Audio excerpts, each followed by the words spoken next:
Tape measure. Great classic trick. Looks like this. That's all there is to it. This is a trick by Jon Gates. It's been around for a long time, and it's a super fun way to return the yo-yo.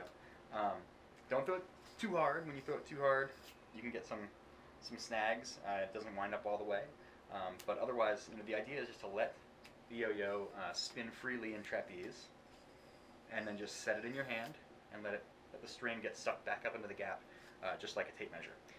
When you have when you do this, a lot of times what you'll find is that the string is not perfectly in the gap. So when you throw out of it, be really careful because that you're not throwing into a snag. Kind of do it lightly to get out of it.